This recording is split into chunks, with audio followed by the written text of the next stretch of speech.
talk about?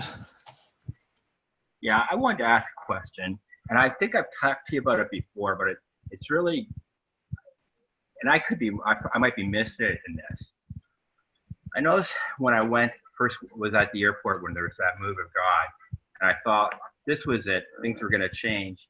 And I noticed that once you're there behind the scenes, it was really nice what everyone said, but there wasn't really, it was the same as everything else. There wasn't that same, I thought we were going to walk in unconditional love.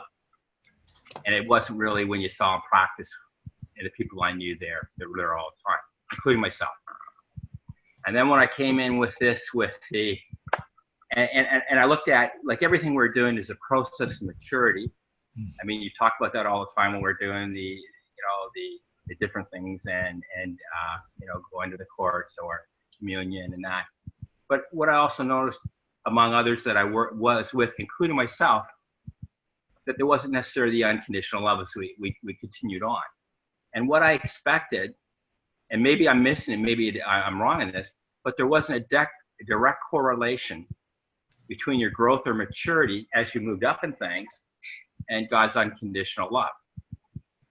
And so as I continued to dwell on that, and I expected there would be, because like the more mature you are, this person is going to be more in the image of Jesus, and it's just going to flow in all aspects of unconditional, or more aspects of unconditional love. I don't see necessarily, I haven't really noticed myself that there's a direct correlation between the two. In fact, I could say that some people that don't move in much possibly move in more unconditional love. And I'm puzzled by that, because I thought that would just be a natural, direct correlation between that and the process of maturity. I think you're using the word maturity in light of having experiences rather than what it really means. I think true maturity is demonstrating the heart and love of God in the place of engaging heaven.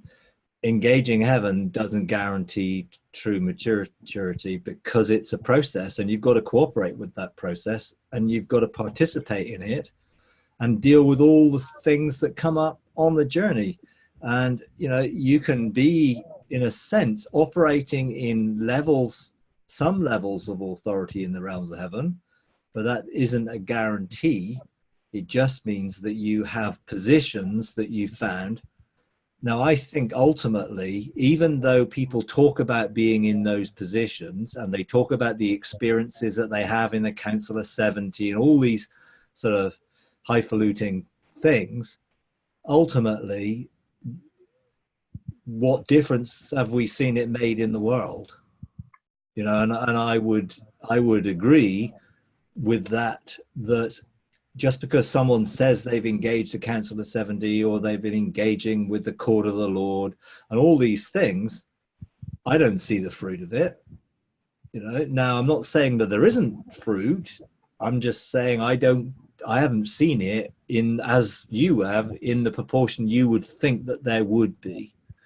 And I think that is because those people are not mature character-wise and in the fruit of love in that way. And I think the level of authority that they have within the position they're in is proportional to that level of, we used to call it holiness, but whatever you want to call it, maturity in character, in love. And I believe that we're in that place now where these things are beginning to get challenged, and these things are coming to the surface, and people are beginning to realize you cannot look at gift and charisma and see that as fruit, when Jesus said it's the fruit of character rather than the gift that we should be looking at. And ultimately, you'd want both. You want people to be in their positions in the realms of heaven, in various places, engaging there, whether they're engaging as chancellors or scribes or legislators or whatever function. You'd want the fruit of character to go with it, because I think that is what gives you the authority, not just the position. The position is assigned to you. Authority comes out of character and fruit. And if people are not going to operate in unconditional love, then they're not operating in the precepts and statutes and laws of God, and therefore you're not going to see whatever they're saying they're doing, is it having any effect when everything else recognizes fruit of character. And the angelic realm recognizes fruit of character. They're not taken in by people saying whatever they want to say. They see the reality of it, they see the fruit of it, and the world sees the fruit of it. And I think ultimately, I believe we do need to mature in love, and to have a full reflecting the heart of the Father in that way. And the immaturity of falling out over irrelevancies and all of that stuff is being highlighted right now.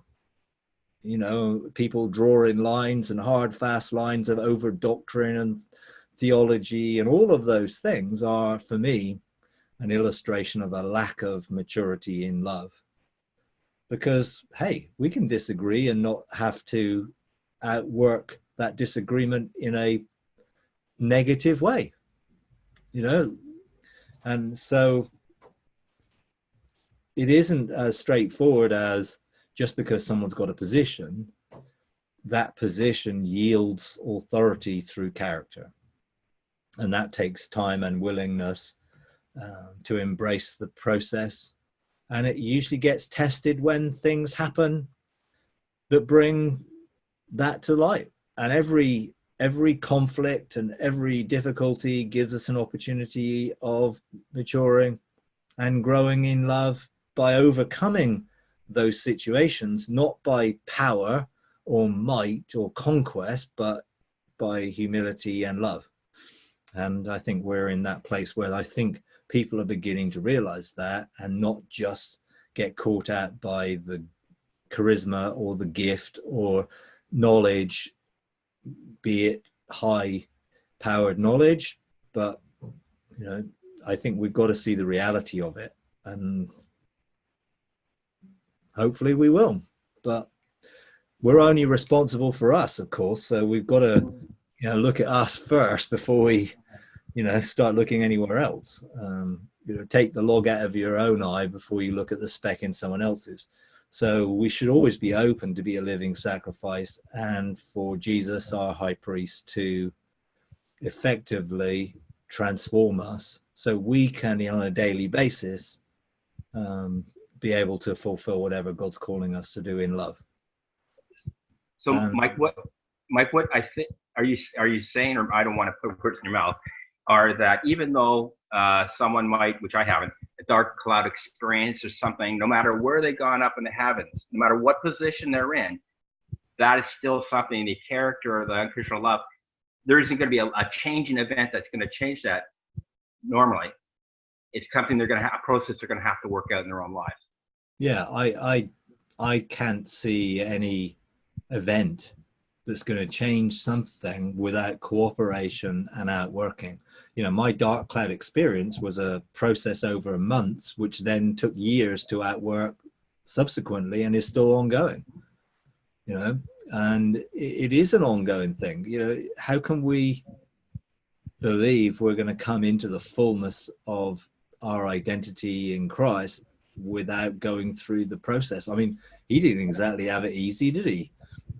When he was here, he went through all sorts of realities of being rejected and criticized and lied about, and all of the things that we go through in our own lives. Is how we deal with them, which is the key. Jesus dealt with it in that he was on the cross and he was able to say, Father, forgive them. That, I think, is maturity, when you can forgive and release people when they have not said sorry, and they never will. But we act in love irrespective of how people are acting towards us. I think that's maturity. That's what Jesus demonstrated while he was here on earth. And I think that would be where we are reflecting that to others.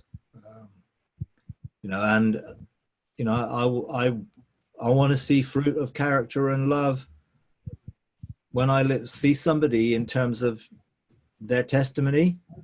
If you don't see that and you don't feel that and you don't engage it, then you're just listening to experiences which have not changed anybody. You know, I mean, the going through a dark cloud experience, everyone's are different, but they all are experiences that enable us to face the reality of our soul and our soul's rights to do things its own way. And generally that's through the knowledge of the tree of good and evil, and none of that is going to be good. When we surrender the soul to the spirit, then we're going to do that which flows out of there. And the experiences often relate with personal things we face in reality that we have to work through practically and real, not just superficially, you know. And the true test comes about when the same thing happens again, because it will, because people are people and they treat us in ways which we think we don't deserve to be treated. But hey, God wants to bring good out of every situation. So if we see everything as an opportunity, when we get to face the test again, hopefully we will behave differently. That is not always been my experience of what I've seen. And so people don't necessarily learn the first time. They go around the mountain again, and then they go around the mountain again until they do learn to see that mountain removed, rather than keep going round and round and round it. You know, and you go round and round in circles in the wilderness until the mountain's removed and you can cross over into something new and change, you know. And no matter what someone says about the experience, the evidence is there when they face that experience again. And, you know, and I have seen and heard people talk about experiences in relation to that, and I've sometimes not seen the evidence the next time because they behave the same way. They feel hurt the same way. At the end of the day, if we're truly surrendered, then there's nothing to hurt. What's going to be hurt if someone says something negative about me if I'm surrendered? Nothing, because does it really matter what anyone says? It's what God says that really matters when we view it from that perspective rather than from the worldly perspective of reputation and all of those things, which we'll go through. It's how we deal with it and how we handle it. It's the important thing. And I think that's really what shows maturity and transformation, when we actually aren't hurt when someone says something negative or does something negative, or, you know, casts aspersions on our character or whatever. It won't hurt us. If it does, and then we react out of the hurt, it's an indication that that area is still under our own control and we've not surrendered it. Yeah. Not easy, of course, because, you know, this is real situations and everyone faces situations. It's how you handle them. You know, Jesus talked about building your life on the rock rather than on the sand, and the storms coming. He didn't say storms would only come to those who built their house on the sand. Storms came to both houses, but one stood and one collapsed on the basis of the foundation on which it was built. Everyone gets storms, everyone gets difficulties. These things go on. I don't legislate in my own life for the removal of difficulties or obstacles, because they're just opportunities to overcome. You know, I want to learn how to deal with situations by overcoming them, not have no situations to overcome, because then I will stop growing and learning if there's nothing to deal with. I legislate to have all I need to be able to overcome whatever the obstacles that come across my way. That's not always easy. You know, there's quite a lot of difficult situations that we have to face that are not easy, and they're genuine. And I would encourage people to not get into denial over them. You know, a lot of Christians get into denial. They don't want to admit that there's a problem that they're facing or an emotional situation they're having to deal with. Therefore, everything's fine. Everything's all okay. And actually, it really isn't on the inside. And we need a level of openness and honesty and transparency amongst each other, which is real and genuine and not just superficial and hidden, you know. And I think the way we deal with things, the way we learn to overcome things, but doing it from a position of openness and vulnerability, I think the world will see.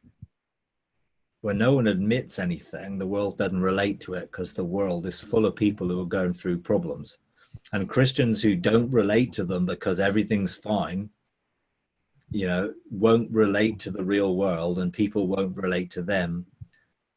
And we do need to be real, you know.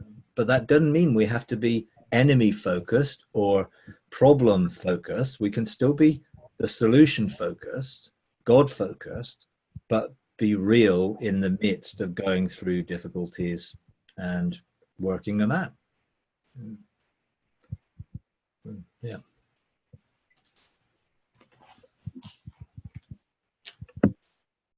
So that you're talking about openness and that. So because I'm having trouble with intimacy, and you know, you hear, you know, you're supposed to be intimate with God, and then I'm thinking, God, I don't even know what intimacy is. So how do I get there? Sort of thing, you know. It's and I just from what you said, the love, the openness, that you know, you're vulnerable, I guess, is part of the process.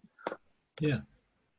I mean, I think people hear the word intimacy and they think of fluffy sort of, oh, I feel wonderful and I'm being hugged by God all the time. You know, that is one aspect of relationship.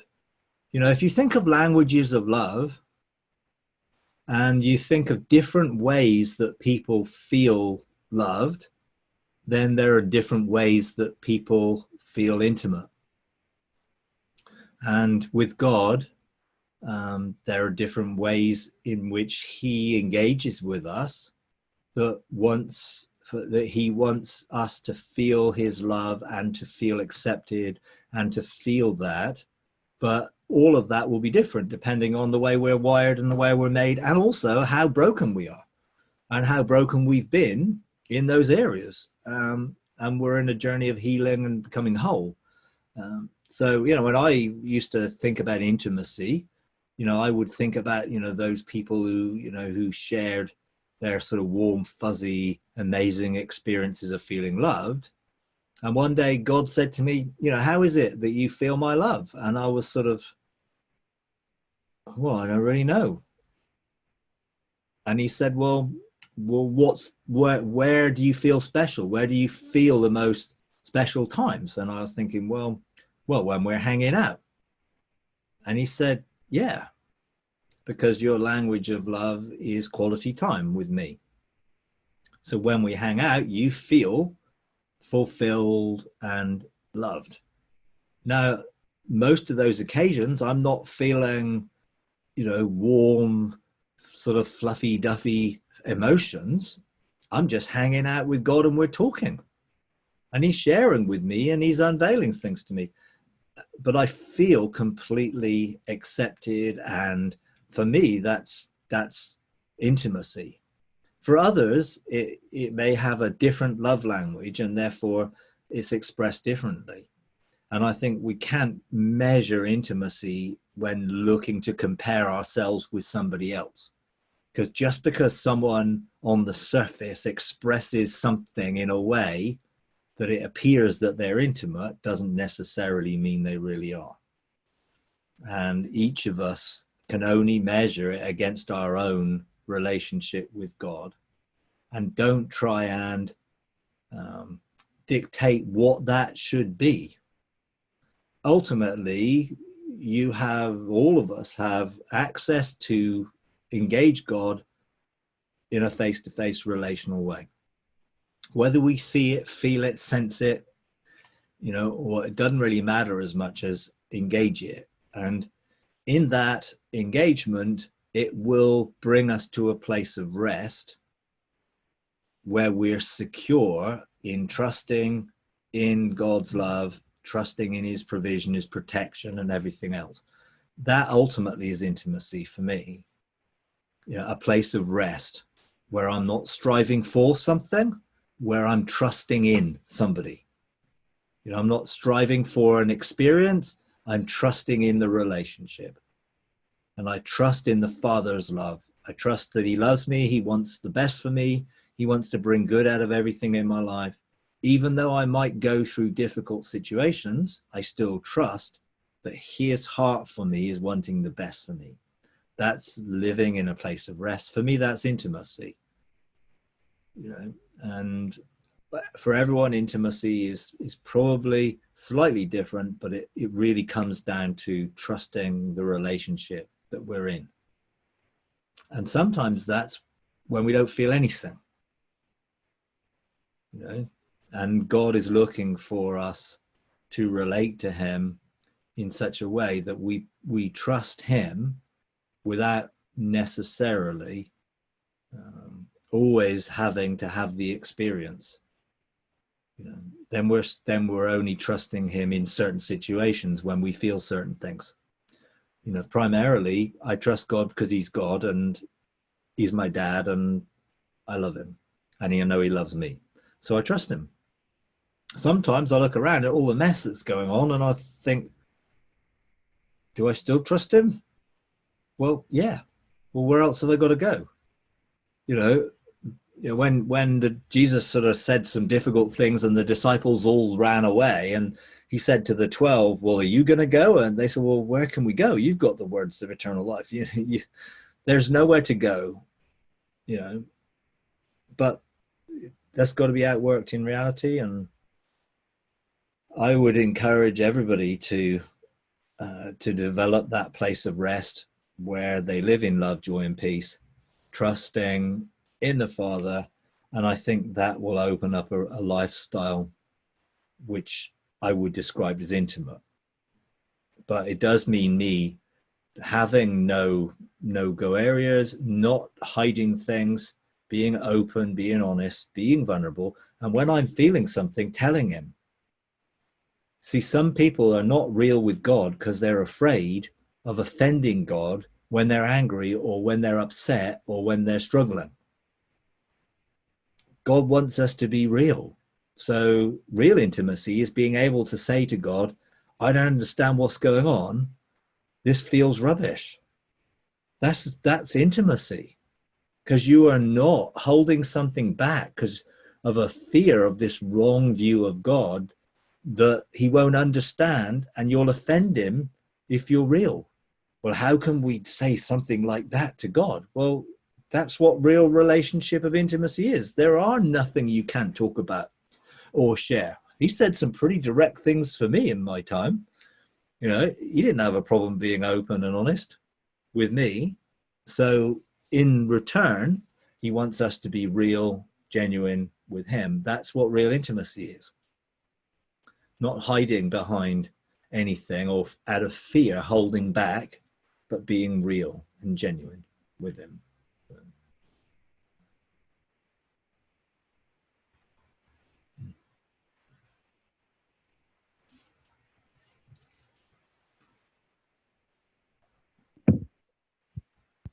Yeah, I can relate to that because I can remember back in I don't know, quite a number of years ago, getting like really, I was really upset and broken over something, and I went into a field and I was hanging it out with God, and I got to a place where I just yelled and screamed at him, and like words came out of my mouth. I think I said, I hate you, God. And I expected him to clobber me. And he said, I waited a long time for that. That's what he said back to me. And he just kind of embraced me. And the funny side of it all, when I'd given up my rant and and had it out with him, and like kind of just embraced him, really. That was a turning point for me. And then as I came out of the field, I realized I was in a field and it was a sheep pen, and there were actually sheep in the field. So yeah, I can relate to that we have to be real with God, because when we're real with him, we're real with ourselves. Yeah, and I think that's the only place where we'll genuinely mature, when we are real, and when we have all of those views of God and the way God is, or the way we think he is, challenged by being real, you know. And sometimes it's good to do a reference point of, well, where am I, and how am I feeling, and what do I think, and, you know, what do I think about God? And I think ultimately the wrong view of God as the angry God, or the distant God, or the God we have to be afraid of, and all of those mindsets that come from the religious upbringings that we probably all had, and the streams that we've adopted, and they all have their own ways of engaging God. And for some of them, they're not really engaging the God that I now know, you know. But it's good to reflect, you know, on that, and be real about, you know, genuinely, how do I really feel about God, and how do I feel about myself in relation to that, and allow him to show us. I mean, I think that's the being proactive and asking him to search our hearts and to reveal any anxious thoughts. You know, thoughts that are anxious must be based in a wrong view of God, because when you have the right view of God, there is no anxiety, because you trust him. There is no worry, because you trust him.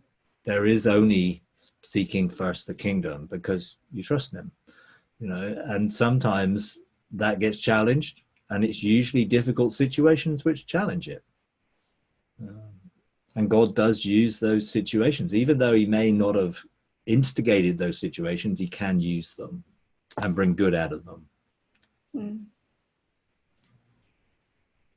Well, that's kind of so true, because especially in areas of when people betray you and slime you, and you've really been there for them. And I know, like in the last couple of years, and even again early this year, I've been brought to a place when, you know, when God said to me, am I not enough?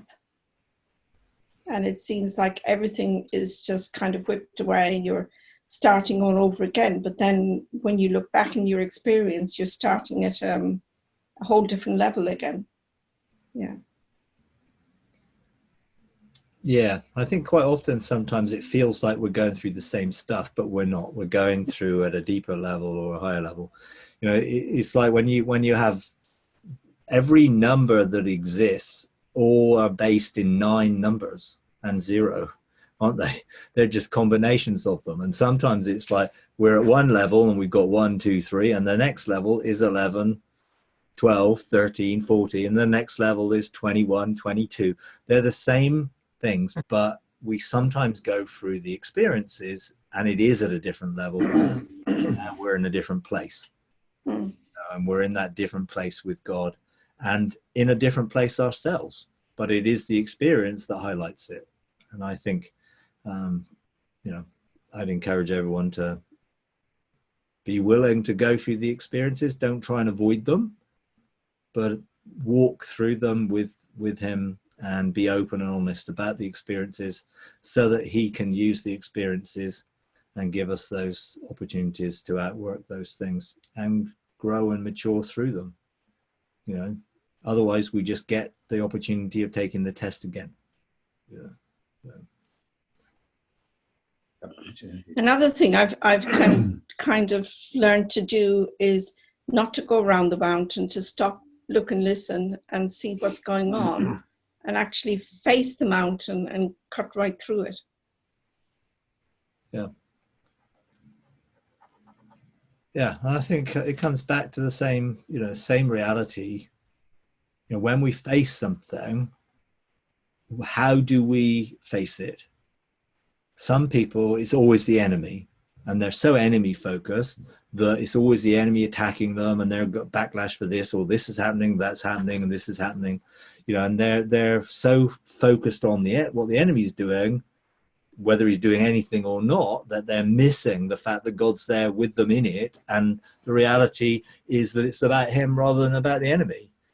Some people face it in their own strength, and they try and find all their solutions of dealing with the problems in their own strength, using their history, using their memory, using their techniques that they've learned in life, their coping mechanisms, defense mechanisms, applying them all to keep themselves relatively safe, and that didn't work either. Ultimately, when we face something, we need to face it, realizing that God is with us, he's in us. And if we look to see the mountain from his perspective, which is both an eternal now and a heavenly perspective, the whole thing looks rather different. And we can see the bigger picture of what a mountain is, or something that's opposing us, as Jesus said, tell the mountain to shift and get out of the way. Any obstacle or hindrance or something in our way looks very different from above, rather than facing it. If I looked at Mount Everest standing in front of it, it would be somewhat overwhelming if I saw it as an obstacle. If I am looking down on Mount Everest from the realms of heaven, it is a mere dot. The perspective changes when your viewpoint changes. And we need to start seeing things out of God's heart, the eternal now perspective, that this is not in any way phasing God, and nothing he can deal with. And in the heavenly perspective of seeing how this is aligned to the kingdom of God, so we can see a perspective of how this can be used to bring about change and transformation and good in my life, rather than just the negative of what the enemy's doing all the time. So I never really think about the enemy or give him any thought at all. So if there's a situation that comes up, my first thought isn't, oh, what's the enemy doing? That isn't my first thought. My first thought is, how do I see this from God's perspective? How do I get his heart on this situation? Then I can come into agreement with his heart. Then I can come into cooperation. And then I can begin to come out of that place, rather than out of my own perception or out of a negative perception. I want to come out of God's perception and see things the way he sees them. That gives me a whole different perspective, and therefore I can outwork that from that perspective. And if there is something I need to do, then I can get a very clear mandate from God about it. I don't have to try and do something in my own strength, my own way. I can outwork that through the heart of God rather than my own. And that really is helpful. Because most of the time when we're in the midst of something, it's difficult to get a frame of reference that puts it in perspective to the overall picture of my just destiny journey. And it's just a moment of time within the framework of who I am. But if I focus on that and make it the big issue, then it can stall my process and progress, because I've made it a bigger issue than it is. Not to belittle problems, because they're real, and we do face real issues, but we need God's heart on those issues to come from that perspective to deal with them, rather than trying to deal with them ourselves. And sometimes we got to say the battle belongs to the Lord, and I'm seeking first the kingdom. That's his responsibility to deal with that. Sometimes he teaches us to exercise authority and legislative governmental authority and deal with that ourselves, whether we use the courts of heaven or whether we assign angels. Whatever we might do, we must not assume that everything is dealt with the same way, and each time seek for God's heart to see whether he wants us to participate, to rest and let him deal with it by handing it over to him, or to get a very clear direction about every situation that we face. And people are different and how they handle situations. I mean, me and my wife are very different when it comes to dealing with stuff. You know, I feel things, but I engage the emotions and I don't let the emotions run away with themselves.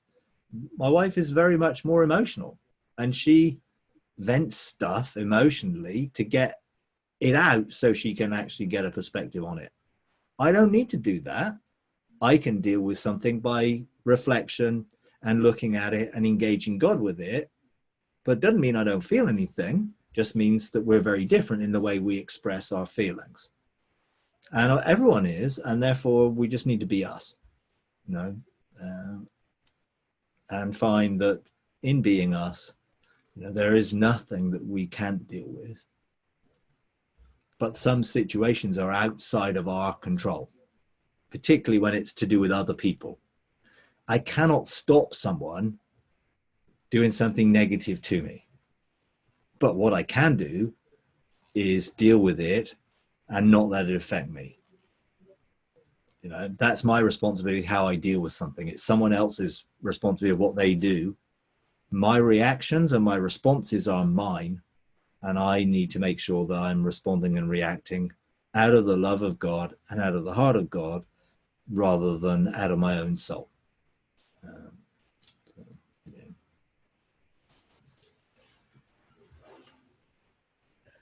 Well, to be encouraging from my perspective, I would like to say I listened to what you're saying, Mike and Bill and Ruth Ann, and I just recall the last time we got together at Bill and Deb's. I came away from that with a perspective of I really did get in touch with a measure of unconditional love, and I wrote to Bill about it too. That their home, their heart, their hospitality, I mean, it reflects beyond, you know, the ordinary type of gatherings we know of. And everyone there kind of sort of reflected that. And it was so harmonious, such a lovely environment to be in.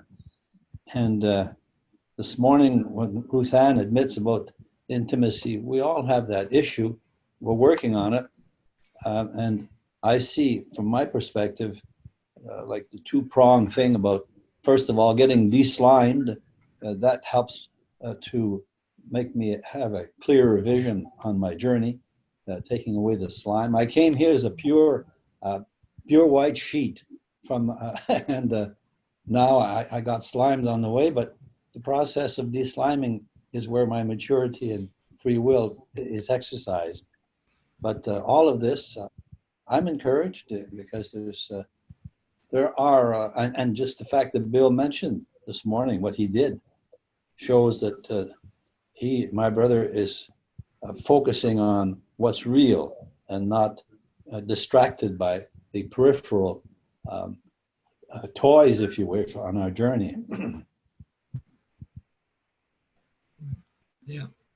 Yeah, I think it is a process, and all of us have been affected by various things in our lives. And if we're open and proactive about the process, then, you know, those things will get sorted as we go.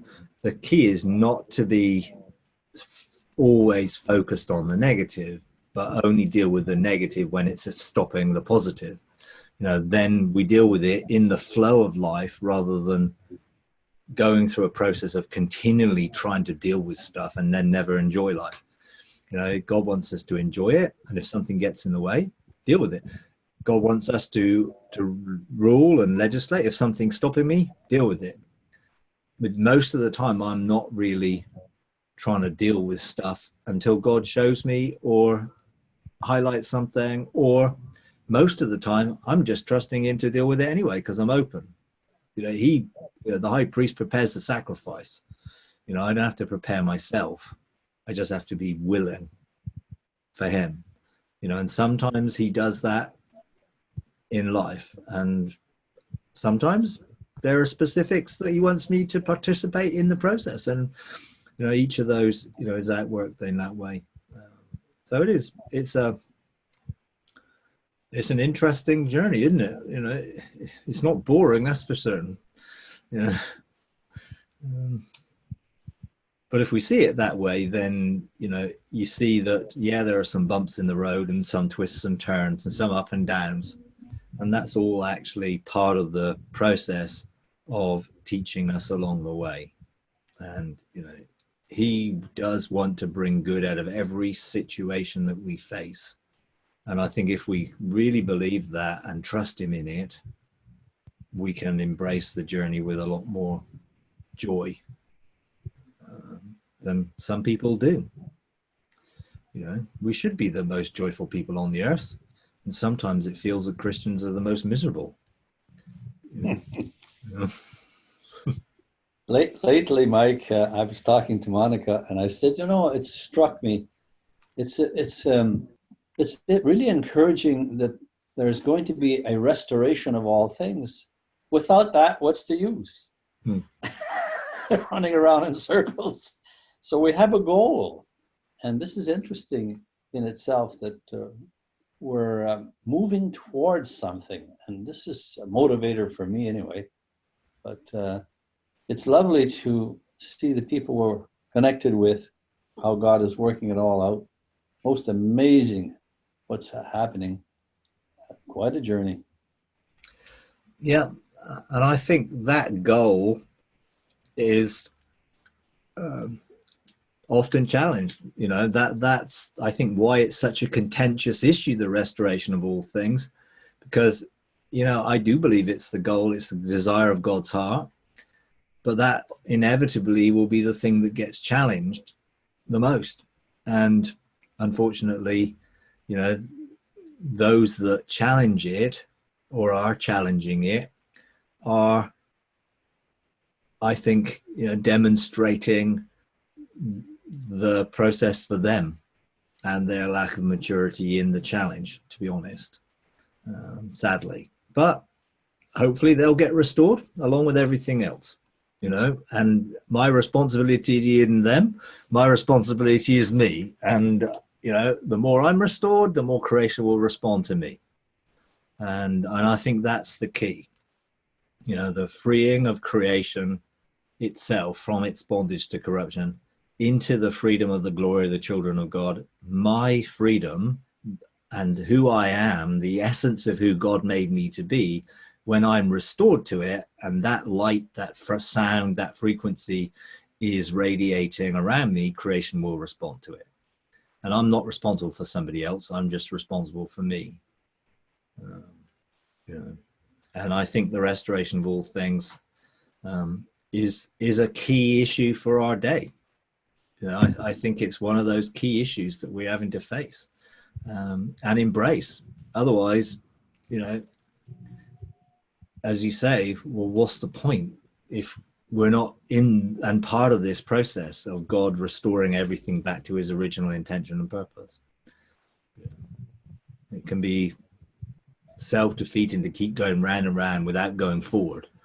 And I think God wants to take us forward. There's an increase, there's an expansion of God's kingdom that is taking place, and that revelation is being unveiled to bring people into sonship and to participate with the Father out of his heart. So, yeah. Mike, I have a question from the conference on restoration of all things. I don't know if you have any insight on this, but on the last day, Nancy talked about the Merkaba, 7 seals within you, the sounds that you make, she was going up and down, open those up. And then as I understood it, that at the end, ultimately your spirit would be outside with the light within you, your physical body with the light within you, rotating in your spirit outside of your physical body.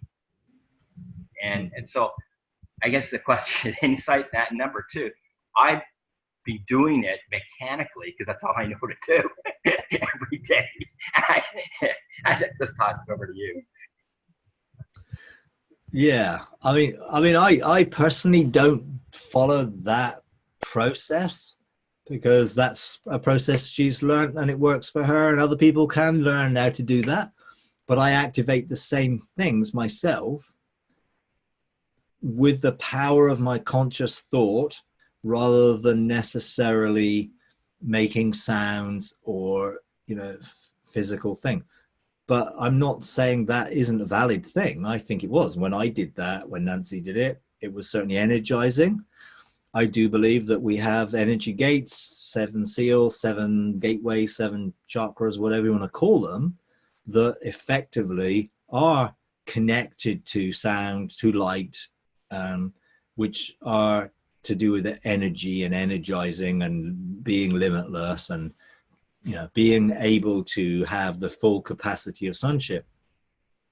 And the access, therefore, to draw energy out of another realm into this realm in us, and then distribute that energy around us so that we have all that we need to facilitate whatever it is that God's calling us to do, I think is a key. And unfortunately, a lot of this gets obscured for believers because of the sort of the new age occultic connotation to some of it, that they've, you know, hijacked the language and hijacked the principles, and now it's off limits to most Christians. And as soon as you mention gateways, energy gates, chakras, any of this stuff, oh, they'll be, oh, you're into the new age, or you're into the occult and all this sort of stuff.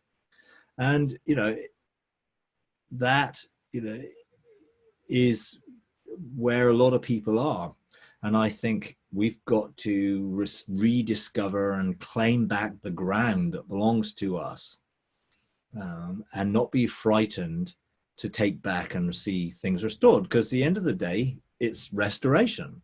So, you know, if God created us with energy fields and energy gates, then they need to be restored to be active and functioning and open. And, you know, the way Nancy does that works for her and others, I'm sure. I just never learned to do it that way. Although I related to what she was saying, I do it with my mind. So I activate my gateways, my energy gates, with my consciousness by choosing to engage and activate them on a daily basis so that they're open and I want to flow. And, you know, that's something I do consistently and live from that perspective. The mechanical side of it can become mechanical and a ritual if you're not careful. Because in talking to Nancy, she doesn't do the whole line dance thing herself, you know, but she discovered that is something that works. You know, she sort of does it in her way, and everyone needs to find how it works for them. And I think that's the key with most things in the kingdom. There is a personal expression or outworking that we need to discover and find from ourselves, because I think we're all uniquely made, and therefore it's not a one size fits all that we have to try and fit into one way or another. We need to discover the principles and apply them to our own lives. And if that works by doing what someone else did and you activate it, and then you discover how you fine tweak that activation for how it works for you, that's great. You know, and I think that's why we need to open up the revelation for people to discover and not keep it hidden from people. There is so much knowledge that people do not share with others, and knowledge is power, and they keep it to themselves. Let's open it, and then let's encourage people to engage it and then discover it for themselves, and then discover how to use that in their own lives themselves.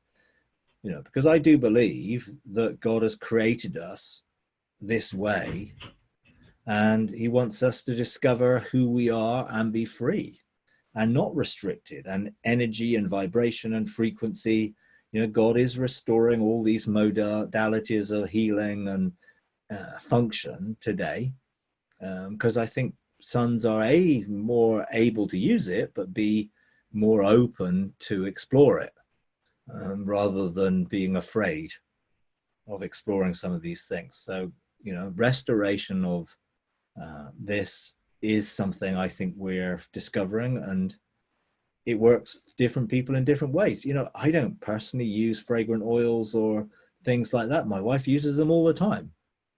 They work for her. I do the same with my own consciousness. I choose the reality of health and wholeness. So it's just using the principles, but applying them, outworking them in the way that works, and not sort of saying this is the only way, but saying there are multiple ways, and that's good because we're all multicolored, and therefore we need to find the way that works for us. But it is, you know, it's fun, it's interesting. These things are beginning to get revealed. And I think there's a lot more to come, I'm sure. Mike, it's almost like we think the other side, let's put it that way, has more power than us as Christians. It's like okay, God can't protect us or God can't do this. And that's why we go by all these silly rules and we don't get involved in these things that were made for us. Because we're so scared. We're walking on eggshells when it shouldn't be like that. Absolutely. It's fear, really. You know, fear, religious uniformity creates fear.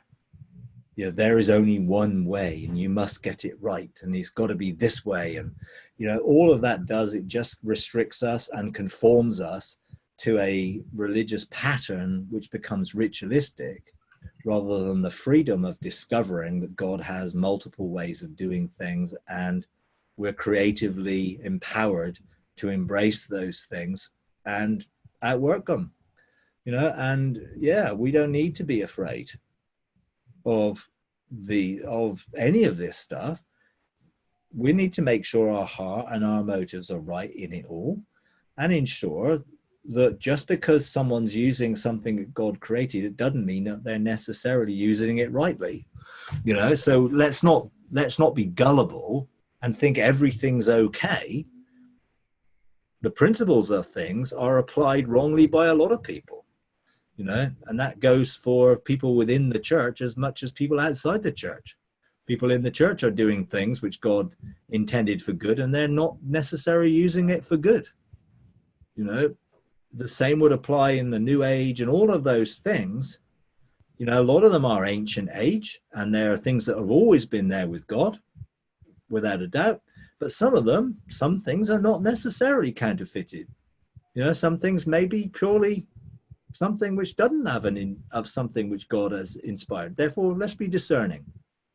You know, and to be discerning means we need to practice training our senses to resonate with that which is God within something, and not be afraid to chew the grapes and spit out the pips. Because you don't throw the baby out with the bathwater. And that's what a lot of Christians do. Oh, there's something in that which is wrong. I'm not having anything to do with that. And therefore they miss what there is within it. But on the other side, don't accept everything willy-nilly. Discern and choose to take that which is the truth and reject that which is often man's opinion as applied to a truth. You know, quantum physics is, I believe, a area in science which unveils a lot of truth. A lot of quantum physicists make conclusions on that truth, which I would totally, completely, 100% disagree with. Because they've spun the truth in their own understanding and come out with something which is not true. But it doesn't mean that the truth is not still the truth within it. Man's conclusions do not stop the truth being the truth. Man's using of something which is true in a wrong way does not stop it being true. And we've got to be careful that we discern all of these things and are not gullible in one way totally, but also we're not so fearful that we reject everything in the other way. We need to find the middle ground in which we see truth, resonate with it because we know it's got the hallmark of God on it, and embrace the truth contained within that so that it can be effectively outused. And we need to therefore spend enough time with God to recognize the things that resonate. You know, that's the problem. So many people don't have a clue of really what God is like Therefore, they're resonating more with what the enemy's doing in something rather than what God's doing, because they don't have the genuine to measure everything against. If you genuinely experience God as love, then you have something to measure everything against. If you're afraid of God because he's the religious God, then you will measure everything against that. And that will lead you to a totally different conclusion to many things than if you measure it against God as love. But you have to experience God as love to be able to measure it. It's got to be real by experience. It's the truth that we know by experience, not just intellectual knowledge and understanding of something. And I think that's really, really important, because Christianity has generally become an intellectualized pursuit of God rather than an experiential encounter with God. You know, I remember Mark Verkler once saying, you can, and he was questioning God about, well, these experiences, how can I trust? And he said, you can trust the experience that you have in your heart more than your understanding intellectually in your mind. And we need to trust God and trust in God's ability to keep us safe rather than the enemy's ability to deceive us. Yeah.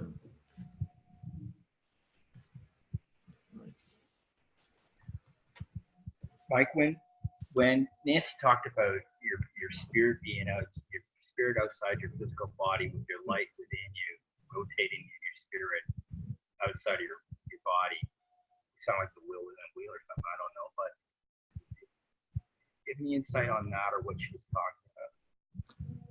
Well, I think that was our original condition, that we were clothed in glory or clothed with the essence of who we are, which is spirit.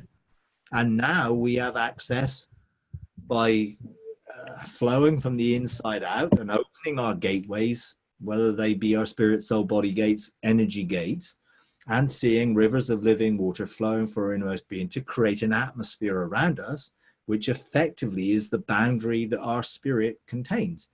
So we extend our spirit around our soul and body, and then we fill that with a flow of life.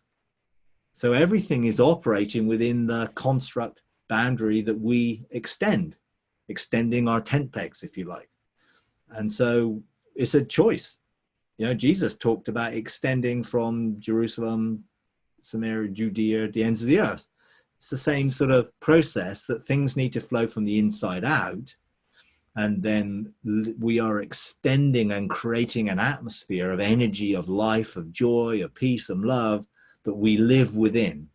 And we are activated and energized within that framework that we have created, that we could say is the boundary of our spirit, and live within that we frame. That's, you know, when we're talking about framing our day, that's what we're talking about, creating an environment where we are framing life, having the fullness of God within it and the fullness of who we are within it. And we frame and live out of the energy that we operate from within. You know, we have a spring of life within us that forms rivers of living water. It's got to produce life wherever it goes. Therefore, it can't be stagnant within us. It's got to flow out. So, Mike, when you talk about you make a comment from time to time about taking, like, for example, when you were here in Toronto, you take control of the atmosphere around you. Are you referring there is your spirit in the atmosphere with the river of life flowing into your spirit and then engaging, I guess, the realm of heaven at the same time? When you're saying I'm taking control of the atmosphere. Well, yeah. Well, what I'm saying is that we have the construct of our spirit that can expand. Let's say it's flexible and can expand and get bigger, like blowing up a balloon. So our spirit is in us and God is within our spirit, and our spirit has access to the realms of heaven. So rivers of living water are flowing from us, and we can choose to expand or blow up our spirit to extend the boundary that our spirit has access to. Our spirit, our consciousness, our spiritual consciousness is not the same as the boundary. If you blow up a balloon, what blows up the balloon? The air, the spirit. But the balloon is just the container for the air that you're having. So think of your spirit is the container for the presence of God, because God dwells in our spirit. It's the container, or the construct that has, and it can be expanded, and our consciousness can engage it, and therefore things can flow into it, which then create that atmosphere, and we can rule that atmosphere consciously by determining what flows into it. And that can be good or bad. You can create a negative atmosphere around yourself, which will draw negative things. And you can create a positive atmosphere around yourself, which will draw positive things. So it's us who determine what fills the atmosphere that we create. Now, most people, that atmosphere is within them still, because they've not extended the boundary over their soul and body. But when you do extend the boundary, your consciousness is in heaven, if you're living in dual realms, connected to your soul's consciousness and one, so that heaven and earth are filling that atmosphere consciously and have authority to rule in that realm and to create life. Because that's Ezekiel 47. The purpose of this river flowing is that it gets deeper and deeper until it's flowing with life that changes the atmosphere around you. It turns salt water fresh. So if you fill the atmosphere around your life with love, joy, and peace, rest, you will effectively deal with and challenge the atmosphere around you, which is not at rest, which is chaotic, negative in any way. Because you will begin to change that atmosphere because you carry a higher dimension of frequency, vibrating at a higher frequency, which we could say is love, joy, and peace.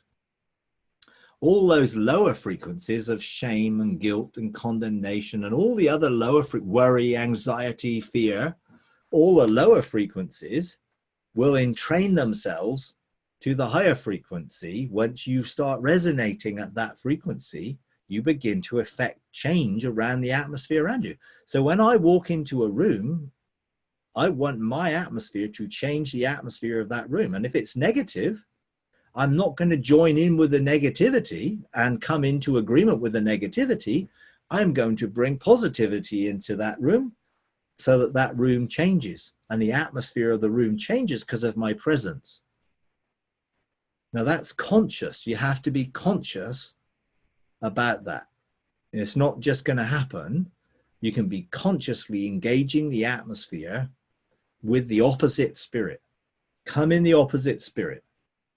And then the higher realm will begin to change the lower realm.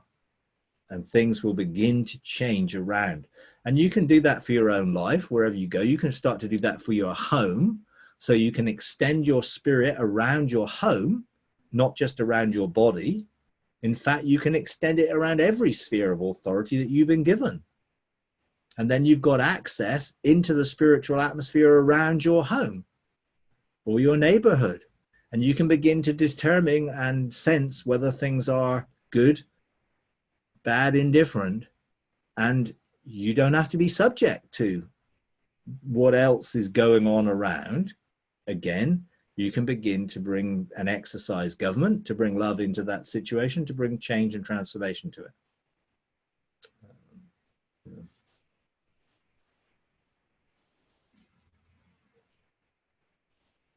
So in fact, Mike, you're doing that, say, with your daughter that might be married, living away from you, at a distance away from you, over her family each day. Yeah. Yeah. And it's a sense where you carry someone in your heart, then you can bring them into your spiritual atmosphere. What you can't do is you can't control someone else's responses but you can certainly look to create a safe place for their lives to continue. Now, ultimately, you can't control or manipulate anybody, but you can want to bless them.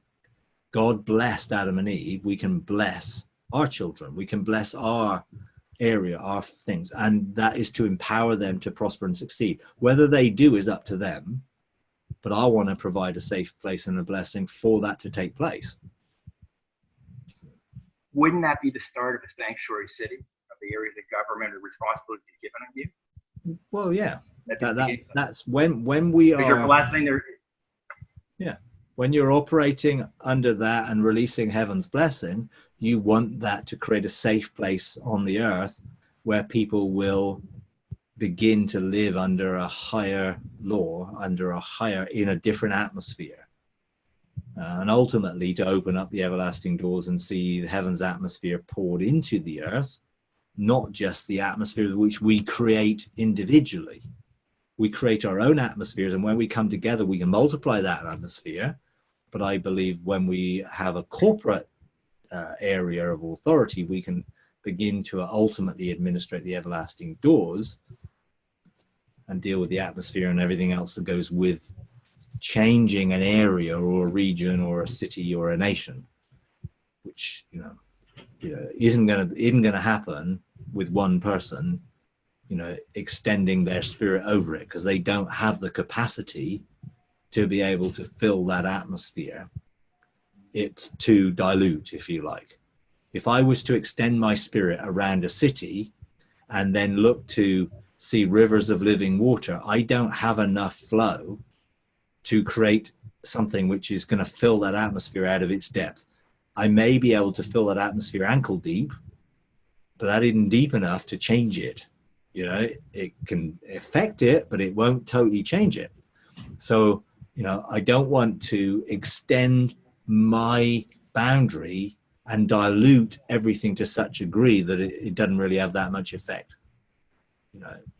You need something deeper to have an effect, which is why we need to do things together and why we need to multiply our atmospheres. And ultimately, I do believe, see heaven and earth begin to reconnect through the everlasting doors, which were God's original way of seeing the glory of heaven flowing into the earth.